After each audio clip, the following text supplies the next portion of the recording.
بوقت ولادت معجزات۔ آپ صلی اللہ علیہ وآلہ وسلم کے معجزات میں دو نشانیاں ہیں جو بوقت ولادت ظاہر ہوئیں، جن کو آپ صلی اللہ علیہ وآلہ وسلم کی والدہ ماجدہ نے بیان کیا، اور ان عجائبات کو ان لوگوں نے بیان کیا جو اس وقت موجود تھے۔ وہ یہ کہ آپ صلی اللہ علیہ وآلہ وسلم کی ولادت کے وقت آپ صلی اللہ علیہ وآلہ وسلم کا سر مبارک اٹھا ہوا تھا،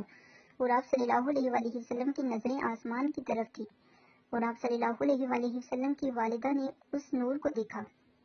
جو آپ صلی اللہ علیہ وآلہ وسلم کی ولادت کے وقت آپ صلی اللہ علیہ وآلہ وسلم کے ساتھ نکلا، اور ان عورتوں نے دیکھا جو آپ صلی اللہ علیہ وآلہ وسلم کی ولادت کے وقت موجود تھیں۔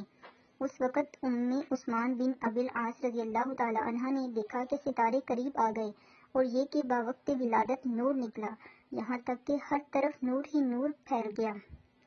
عبد الرحمن بن عوف رضی اللہ تعالی عنہ کی والدہ شفاف کہتی ہیں کہ جب آپ صلی اللہ علیہ وآلہ وسلم پیدا ہو کر میرے ہاتھ میں لائے گئے تو آپ صلی اللہ علیہ وآلہ وسلم کو چھینک آئی، تو اس وقت کسی کہنے والے کو کہتے سنا، رحمک اللہ، اللہ عز و جل تم پر رحم کرے، اور مشرق و مغرب کے درمیان مجھے روشنی معلوم ہوئی، حتیٰ کہ میں نے روم کے محل دیکھ لیے۔ حضرت حلیمہ سعدیہ رضی اللہ تعالی عنہا اور ان کے شوہر جو آپ صلی اللہ علیہ وآلہ وسلم کے رضائی والدین ہیں نے آپ صلی اللہ علیہ وآلہ وسلم کی برکت کی تعریف کی ہے کہ ان کا اور ان کی اونٹنی کا دودھ بڑھ گیا تھا اور بکریاں فریبہ ہو گئی تھی، اور آپ صلی اللہ علیہ وآلہ وسلم کی نشو و نما بہت جلد ہوتی تھی۔ سبحان